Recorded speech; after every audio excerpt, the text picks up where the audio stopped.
The Yayi movement continues to gather momentum as Remo Women Assembly rally for a brighter future.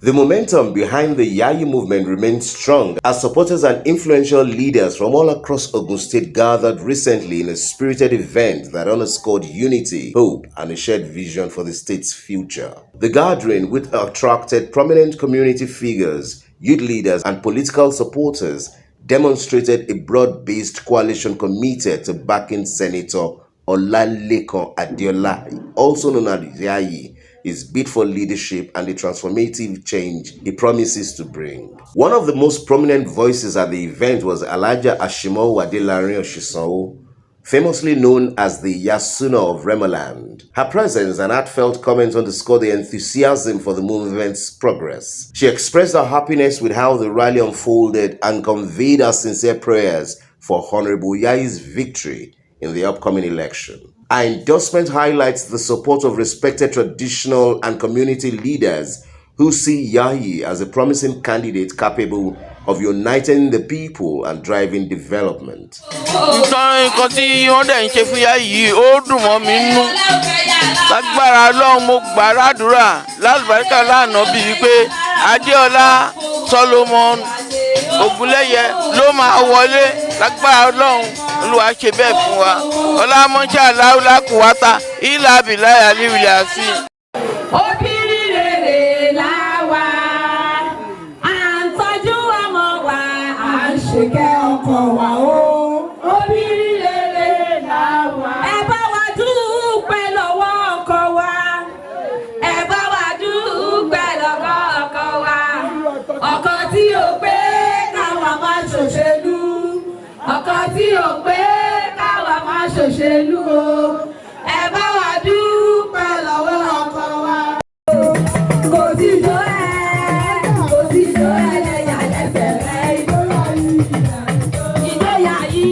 Honorable Oluwafemi Onodeko, representing Abeokuta South Ward 3 and serving as president of the Progressive Nation program, also spoke passionately about Yayi's journey towards the 2027 governorship election. He emphasized the unwavering belief of the people in Yayi's leadership qualities, noting that Yayi has consistently demonstrated integrity by keeping promises and working tirelessly for the community. Honorable Onadeko's comments reflect the confidence of grassroots supporters who see Senator Yayi as a dependable leader capable of delivering tangible progress.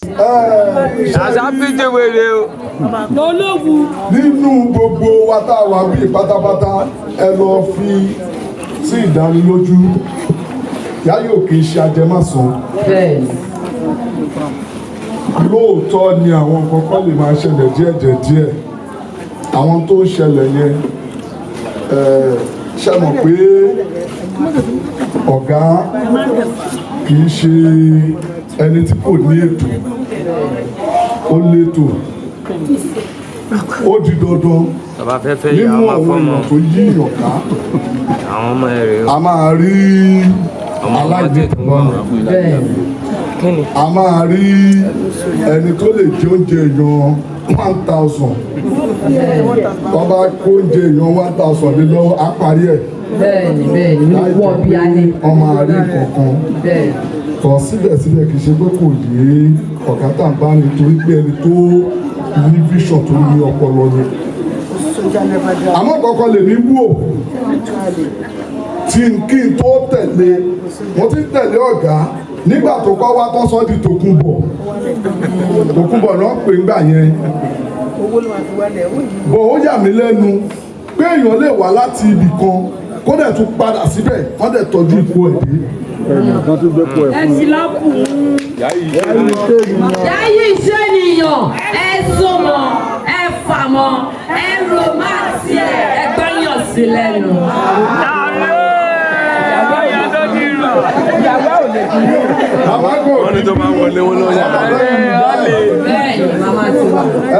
òun ló jẹ́ ká sọ pé ṣe mọ̀ pé ìyá ló lọ́mọ. bẹ́ẹ̀ni. lágbọ́rọ̀ lọ àpọ̀nlé lẹ́ máa pọ̀. kò ní kú mọ́ yín lọ́wọ́. lágbọ́rọ̀ lọ á dẹ̀ ṣe fún yín. The event was further graced by Ambassador Idowu Olatunji Oloyede from Abeokuta, who took the opportunity to address the youth of Ogun State. He urged all young voters to actively participate in the electoral process by obtaining their permanent voters card (PVC). Oloyede emphasized that youth engagement is crucial for shaping the future of Ogun State and that their votes can make a real difference in ensuring positive change. Ohun tá a nílò ní PVC. Láfi kóòpù wọlé, láfi kóòpù wọlé o. PVC wà tó wà lọ́wọ́ wa, láfi kóòpù wọlé. Wọ́n nílò support group dìbò. Ìbò tó ń bọ̀, ìsára kan lo delegate ọ̀ṣọ́ A4. Gómìnà wa wà náà tó máa sílẹ̀ ìyẹn di incoming governor. Káwá lọ múra sílẹ̀ ìkóhùn tó bá bẹ́ lò ọ̀nà múra sílẹ̀ wà ní o. Tó bá ti bẹ̀rẹ̀ congress ní ward ẹ ká padà sí ward wa. Ẹ má yẹ kí ẹgbẹ́ yìí fọ́ o. Ẹ gbọ́ mi dáadáa o. Ní Ogun State Abẹ́òkúta tí mo ti wá a ní kókó 702 support group coalition. Ani Yayi assembly that work for the progress of the project of our principal in the world level, local level. The kíkọ́ gún kan. Ẹ lọ register sí ward yẹn ìtẹ́ ti gbọ́ ward. O ṣe di party kan o láìka láyé ìṣọ́ ṣe Yayi lọ ward yẹn kó lọ síbẹ̀.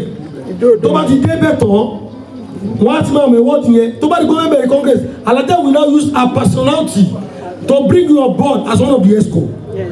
Am I communicating? Yes. Somebody else could not dìbò.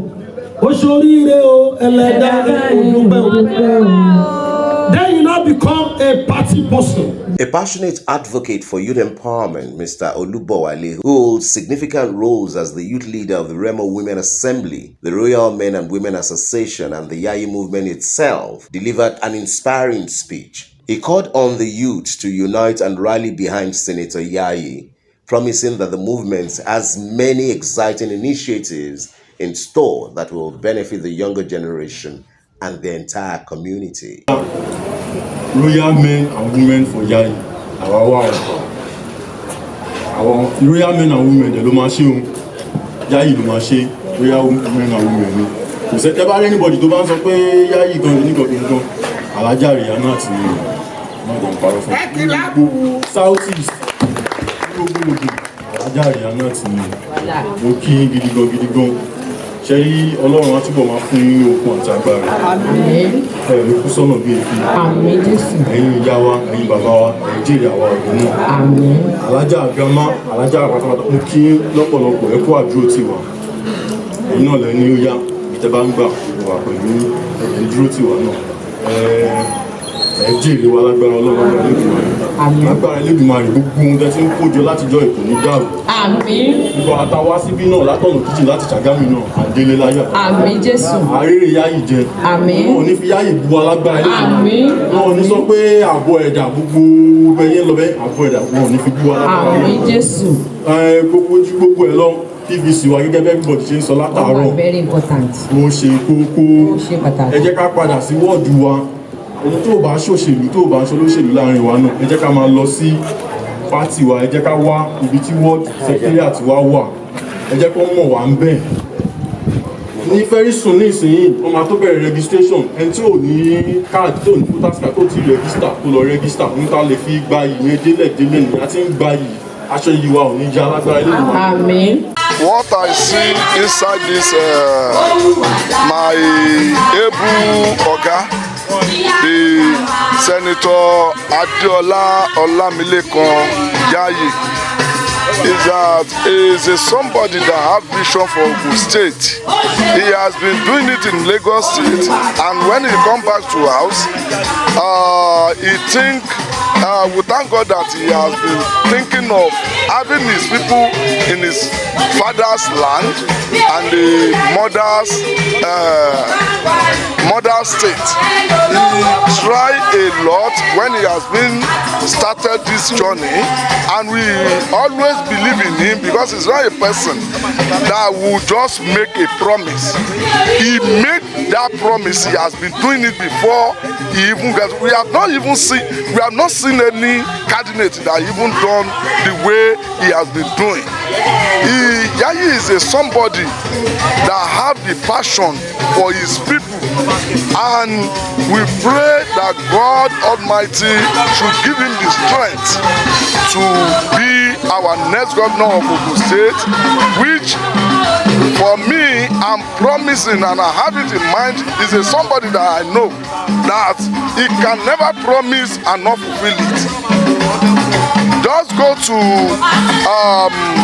West, go and check what he has been done. No any senator that has been doing it. And not only in this West, he has touched many places, both in Ogun East and Ogun Central. And what we are just trying to do is that we pray that may God Almighty give him the strength and give him the power to get to that time. And we are begging all our people that they should come out when it comes to that time, that they should vote for him, and he's going to do it very well and more than what people has been doing. We will pray for that, and we know that he's going to do it.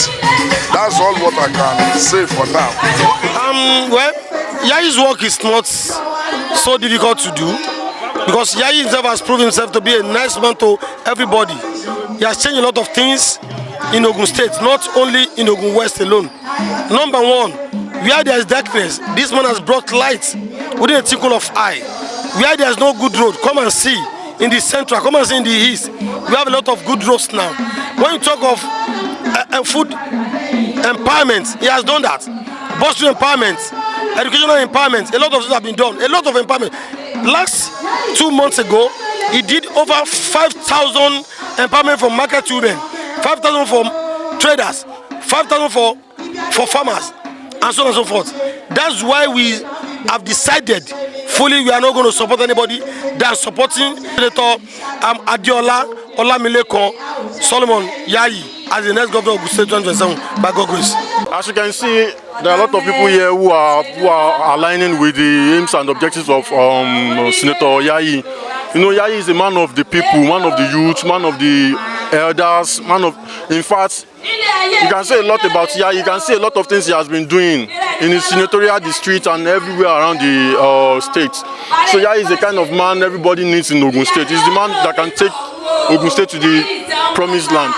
Yayi is the kind of person everyone have passion for, as he has done to everybody. Yayi is a passionate human being. He's a humanitarian. He has done a lot of humanitarian service for everyone. Almost everyone is included in his humanitarian service in Ogun State. So Yayi is the kind of person we want in Ogun State, and by the grace of God, he shall be the next governor of Ogun State in 2027.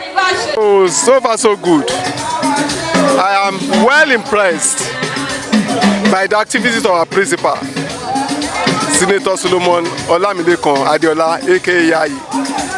If you look around the corner in Ogun State, every nook and cranny of Ogun State, you will so much understand that Yayi have taken the greater part of it. He's a man of the people, man of the masses, person that every willing person wish to embrace. There's no doubt about it. If they pick him as the gubernatorial candidate of APC, we are going to get threefold of the vote we have been getting in the past, because Yayi was well equipped with the need of the masses. He has been doing marvelously in his own senatorial district, Ogun West, and even in our own senatorial district, Ogun East here, he has been an encouraging person. Most of us that are in party today, that stay in the party, we purposely stay because of Yayi, because of his marvelous programs, genuine programs that help and desire the need of the general masses. And that is what we want in Ogun State. We want a governor who is a well-rooted politician, a grassroots one, who know what the people need and ready to provide what they need. If Yayi become the governor of Ogun State today, we'll be so happy that we're having what we have been yearning for years, because he's a grassroots man and he will surely touch every nook and cranny of the 20 local governments in Ogun State. Yayi is somebody that everybody should desire. He's a man of the people, man of the masses, the governor that Ogun needed at this particular time. Lọ́la pé bàbá náà ṣe dáadáa sí wa, a support wọn, láì tí support wọn pàápàá wọ́n ti ṣe tó dáa nínú ayé wa. So èmi ni Báṣọ̀run gbogbo ẹgbẹ́ amúnidára, so mo dúró pé gbogbo àwọn ọmọ ẹgbẹ́ mi ti support láti tẹ̀lé Yayi. So nípa woman kìíní tán dẹ̀ sọ nípa kìíní gbogbo wọn náà la support láti tẹ̀lé Yayi. Yayi jẹ́ nǹkan tó yẹ pé ó ṣe dáadáa ní Remo fún wa, so kọ́lọ́n kó bá support wọn láti wọlé. From Abeokuta North local government, Alhaja Fatima Oluwayemisi also lent a voice in support of the movement. She urged everyone present to vote actively support Yayi, stressing that collective effort is key to realizing the positive changes the movement envisions. Yeah, about the Remo Women Assembly, it's all about Yayi. You know, when we are talking about Yayi, we have a lot to say about him. He has been doing wonderfully well. If you can see some people now that are not yet following Yayi, it means they are missing a lot. Because this man, he has the character, he has the charisma, he's a go-getter, he's an eye-opener. Fún gbogbo àwa tá wà l'Ogun State, ṣé ń wá ẹni, ó bẹ́tà kó lọ mú voters card ẹ̀. Come and join Yayi. 2027, okay, on the street. Yayi is the choice, is our choice, he is the man, is our man, he is the Egbai agenda, he is the Yewa agenda, he is the Remo agenda, and at the same time, he is the Ijebu agenda. Representing the voice of the people, Comrade Akintunde Olaolu, the Secretariat Coordinator of the Progressive Nation Builder Initiative, reminded supporters of the promises Yayi has made and reassured everyone that he is a man of integrity who will fulfill his commitments. His words underscore the trust and confidence that the movement supporters have in Yayi's leadership qualities.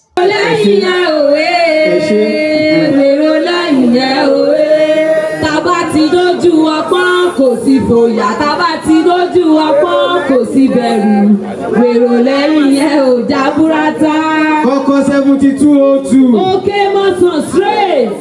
Mo dúpẹ́ lọ́wọ́ Ọlọ́run. Alájà Àrọ́yìnà, orúkọ mi ni Rihanna. Orúkọ tèmi ni Comrade Akintunde Olaolu. Mo jẹ́ Centurial Coordinator. Ẹ jẹ́ kó ọmọdé kó wá o, ẹ jẹ́ kó ọmọdé kó wá o, ẹ jẹ́ kó ọmọdé kó wá o, ẹ jẹ́ kó ọmọdé kó wá. Jòjòló, jòjòló, ọmọ kékeré jòjòló, àwọn lọ́rẹ́ olóṣèlú o, ẹ jẹ́ kó ọmọdé kó wá. Ẹ ṣé, coordinator mo kò tó fẹ́ sọ. Mo jẹ́ Centurial Coordinator group kan Progressive Nation Builder Initiative. You are welcome. Gẹ́gẹ́ bí Alájà wọ́n ṣe jẹ́ adarí gbogbo royal men and women. So Alájà wọ́n jẹ́ ẹni tó mọ Ọlọ́run. Ibẹ̀ ni máa ti bẹ̀rẹ̀ wọ́n jẹ́ tó mọ Ọlọ́run kí tó sọ nǹkan tó pàdé mi tó bí èmi àti wọ́n jọ pàdé. Jọ́ tí èmi àti Alájà pàdé tó ń bá mọ Ọlọ́run ni kò yẹ kó bá mi sọ̀rọ̀ lálẹ́ àti ìdí mi ẹ lè wá bẹ̀rẹ̀ ọjọ́ Ọlọ́run. Nítorí méjì tí wọ́n tàbí jọ pàdé nígbà tó tí ó tù yìí ní Ọlọ́run ṣàánú fún wa. Ọjọ́ náà mo sọ̀rọ̀ àbí màmá mo sọ̀rọ̀ nítorí inú bí mi mo rí wọn for the first time lọ́jọ́ náà. Instead kọ́ dẹ̀ bínú ìfàṣẹ náà fọ̀rọ̀ yẹn fọwọ́ wọnú lẹ́ni I am one of its best associates. Sùúrù dára púpọ̀, inú bíbí iṣẹ́ àdánù ni. Sùúrù dára púpọ̀, sùúrù dára púpọ̀, inú bíbí iṣẹ́ àdánù ni. Alájà wéró lẹ́yìn yẹn omi jọlá ìwà rẹ̀. Wéró lẹ́yìn yẹn omi jọlá ìwà rẹ̀ o. Sùúrù dára púpọ̀, Alájà. Sùúrù dára púpọ̀, inú bíbí iṣẹ́ àdánù ni. Adára. Òun abáfẹ́sọ ṣe. I want to thank God, even first and foremost for my group, Progressive Nation Media Initiative. We are all about preaching the gospel of Senator Olamilekun Adeola Yayi. He's a very nice person. Being a senator, doing such a marvelous things in his axis where he represents presently, that is Yewa, and everybody in Ogun State, even from Central and Ogun East, people are still enjoying part of the benefit which Yayi is doing across the state. So for Progressive Nation Media Initiative, when I was called here by Alaja Roy North, the coordinator of Royal Men and Women, we met some times ago in Yayi group. I love the woman rather. She is the senatorial coordinator for Koko 7202 Ogun East. When she calls me that she wants to do something today, and we are looking forward for another program on Saturday, which will come forth in this central district in Ijebu-Ode. So I really thank God for this opportunity given to me, and I wish people to know, people that are still saying Yayi today, that are inside, they are very small compared to people that are still outside. People still want to join. People are outside. Yayi is a kind of goose that is marketable, that people are ready, to accommodate. People are outside there, they want to join the crew as soon as the rain continue. So I want to beg the people of Ogun State, let us give him a trial. He has been doing it. Let's give him that trial, because he is going to surprise us. He will bring so many initiatives right from Lagos to Ogun State. Ogun State, we want to enjoy the lucky. And I want to say a big thank you once again. As the event drew to a close, it was clear that the Yayi movement is more than just a political campaign. It is a burgeoning coalition of citizens committed to grassroots empowerment, societal transformation, and a better Ogun State. The widespread support and unity displayed at this gathering underscore a collective desire for positive change and a future driven by visionary leadership under Senator Olamilekun Adeola Yayi. The movement is steadily building a powerful statewide alliance that believes in progress, community development, and the promise of a brighter tomorrow for Ogun State.